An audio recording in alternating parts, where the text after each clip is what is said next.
오늘 영상은 사람들이 불가능하다고 생각했던 패턴과 존재할 수 없을 것이라 생각했던 물질에 대한 이야기입니다. 이 이야기는 400년 전 프라하에서 시작합니다. I'm now in Prague in the Czech Republic, which is perhaps my favorite European city that I've visited so far. I'm going to visit the Kepler Museum because he's one of the most famous scientists who lived and worked around Prague.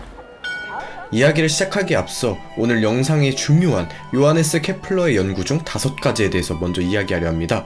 첫 번째, 케플러는 횡성궤도의 모양이 타원이라는 사실을 알아낸 것으로 가장 유명하지만 이 사실을 알아내기 전에 그는 플라톤의 다면체에 의해 분리된 중첩된 구체 모양의 태양계 모형을 발명했습니다. 보시는 장면처럼요. What are the Platonic solids? Well, they are objects where all of the faces are identical and all of the vertices are identical, which means you can rotate them through some angle and they look the same as they did before. So the cube is an obvious example. Then you also have the tetrahedron, the octahedron, the dodecahedron, which has 12 pentagonal sides, and the icosahedron, which has 20 sides. And that's it.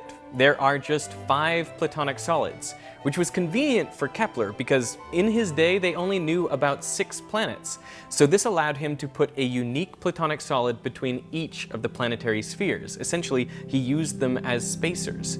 He carefully selected the order of the Platonic solids so that the distances between planets would match astronomical observations as closely as possible. He had this deep, abiding belief that there was some geometric regularity in the universe. And of course there is, just not this. 두 번째, 케플러는 기하학적 매력을 더 실용적인 질문까지 확장하였습니다.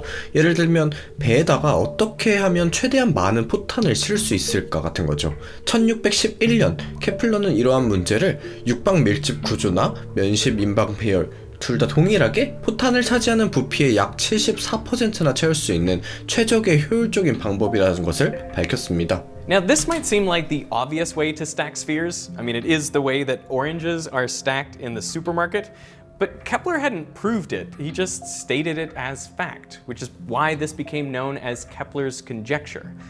Now it turns out he was right, but it took around 400 years to prove it. The formal proof was only published in the journal Forum of Mathematics in 2017. 3. Kepler published his conjecture in a pamphlet called De Neva Sexangula on the six-cornered snowflake. 케플러는 저서에서 눈이 떨어질 때 항상 6개의 모서리를 가진 별자리의 모양으로 항상 왜 보이는지, 왜 5개의 모서리나 7개로 떨어지지 않는지에 대한 확실한 원인이 존재할 것이라 주장했습니다. 왜 항상 육각형일까요? 케플러가 활동하던 당시 원자나 분자에 대한 실제 이론이나 그들이 어떻게 결정체로 배열이 되는지에 대한 배열은 아직 알려지지 않았었습니다. I mean, he speculates about the smallest natural unit of a liquid like water, essentially a water molecule, and how these tiny units could stack together mechanically to form the hexagonal crystal, not unlike the hexagonal close-packed cannonballs. 네 번째, 케플러는 규칙적인 육각형 구조는 평평한 표면을 빈틈없이 완벽하게 덮을 수 있다는 사실을 알고 있었습니다. 수학적인 용어로 육각형 타일이 평면을 주기적으로 타일링한다고 말할 수 있습니다. 타일의 일부를 복제한 후 회전이나 뒤집기 없이 이동을 통해서만 패턴을 이어나갈 수 있다면 타일이 주기적이라고 할 수 있습니다. 주기적인 타일링은 회전대칭이라는 특징을 가지고 있습니다. 마름모 무늬의 경우에는 반바퀴를 회전시켜 180도 회전시킨다면 이전과 똑같이 보이기 때문에 2회대칭, 정삼각형은 3회대칭을 가지게 됩니다. 정사각형은 4회대칭, 그리고 육각형은 6회대칭이겠죠. 대칭이 가능한 숫자 횟수들은 이게 전부입니다. 2, 3, 4, 그리고 6. 5회대칭이라는 것은 존재하지 않습니다. 일반적인 오각형은 평면을 타일링할 수 없지만 케플러는 끊임없이 시도했습니다. 여기 이 패턴이 보이시나요? 케플러는 그의 책 Harmonics and Moody 또는 세계의 조화라는 책에서 이 패턴을 공개했습니다. 이 패턴은 특정한 5회 대칭을 가지고 있지만 정확하지는 않았으며 전체 평면을 덮기 위해서 이 패턴을 어떻게 반복해야 할지에 대한 설명이 명확하지 않았습니다. 평면을 주기적으로 타일링할 수 있는 도형의 개수는 무한합니다. 정육각형은 그 자체만으로 평면을 주기적으로 타일링할 수 있죠. 또한 주기적으로도 되지만 비주기적으로 평면을 타일링할 수 있는 도형도 무한히 많습니다. 예를 들면 이등변 삼각형은 한 쌍을 회전시킨다면 패턴이 더 이상 완벽하게 주기적이지 않게 됩니다. 스핑크스 타일의 경우에도 180도 회전된 다른 스핑크스 타일과 결합하여 평면을 주기적으로 타일링이 가능하지만 동일한 타일을 다르게 배열한 경우 비주기적으로 타일링하게 됩니다. This raises the question, are there some tiles that can only tile the plane non-periodically? Well, in 1961, Hao Wang was studying multicolored square tiles. The rules were touching edges must be the same color, and you can't rotate or reflect tiles, only slide them around. Now the question was, if you're given a set of these tiles, can you tell if they will tile the plane? Wang's conjecture was that if they can tile the plane, well, they can do so periodically. But it turned out Wang's conjecture was false. His student, Robert Berger, found a set of 20,426 tiles that could tile the plane, but only non-periodically.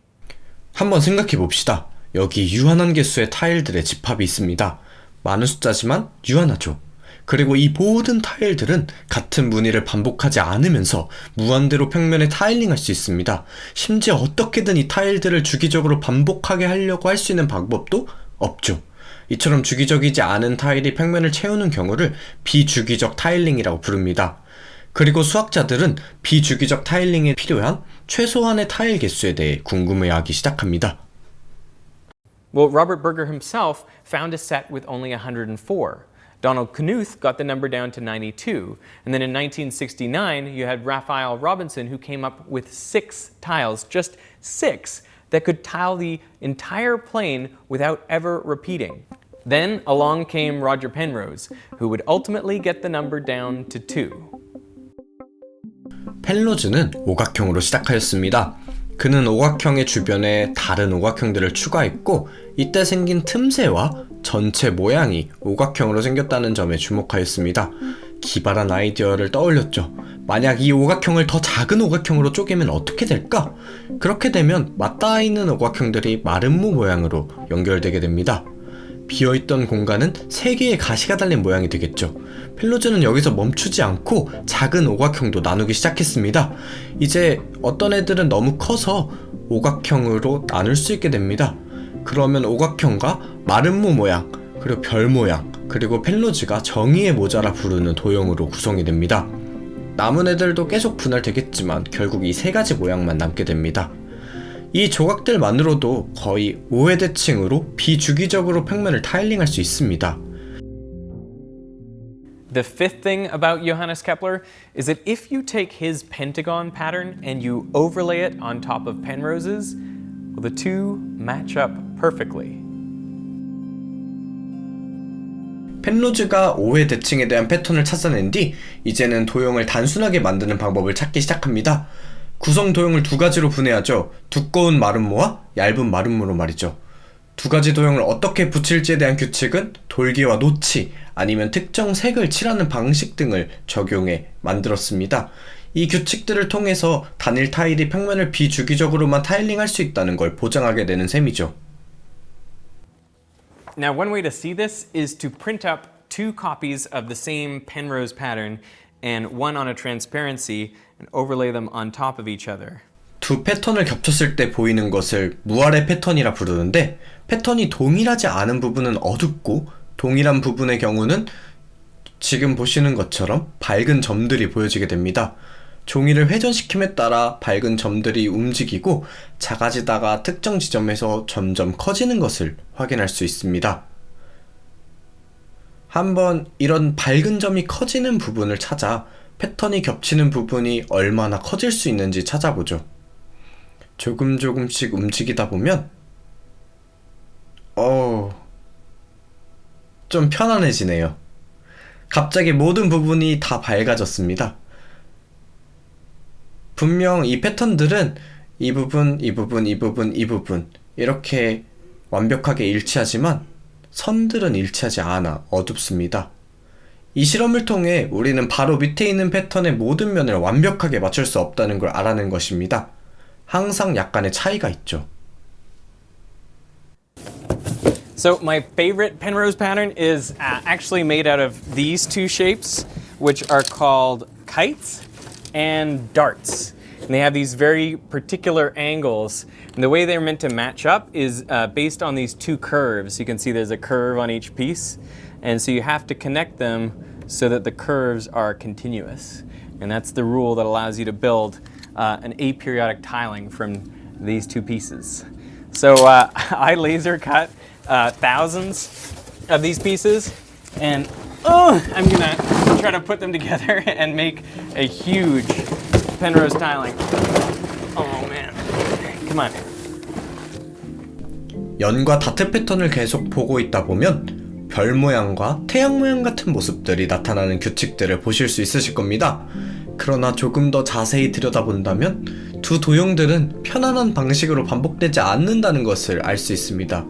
불편하죠. 이 두 종류의 타일들이 반복하지 않으면서 무한대로 확장되는 변화무쌍한 패턴을 만들어내는 것입니다. Does this mean there is only one pattern of kites and darts, and every picture that we see is just a portion of that overall singular pattern? 이 질문에 대한 대답은 아니오입니다. 사실 평면 전체를 타일링할 수 있는 서로 다른 연과 다트 패턴의 개수들은 셀 수 없이 많습니다. 무한이요. 다양한 패턴 속 타일링들을 보고 있자면 어떤 타일이 어떤 것인지 알 수 없게 됩니다. 제 말은 어떤 타일인지 알기 위해 더 멀리 내다보려 하겠지만 소용이 없다는 것이죠. 왜냐면 지금 사람이 서 있는 타일처럼 특정한 하나의 어떤 유한한 구역은 다른 모든 버전에서 수없이 많이 나타나기 때문입니다. 이 말을 오해하시면 안 됩니다. 타일링들은 무한하게 많은 면에서 다릅니다. 하지만 모든 패턴들을 볼 수 없다면 이런 사실은 알 수 없고 모든 패턴을 보는 건 불가능하죠. 펜로즈 타일링에는 이런 역설이 존재합니다. 바로 펜로즈 타일링에는 무수한 무한대의 버전은 존재하지만 이를 바라보기만 해서는 절대 구분할 수 없다는 것이죠.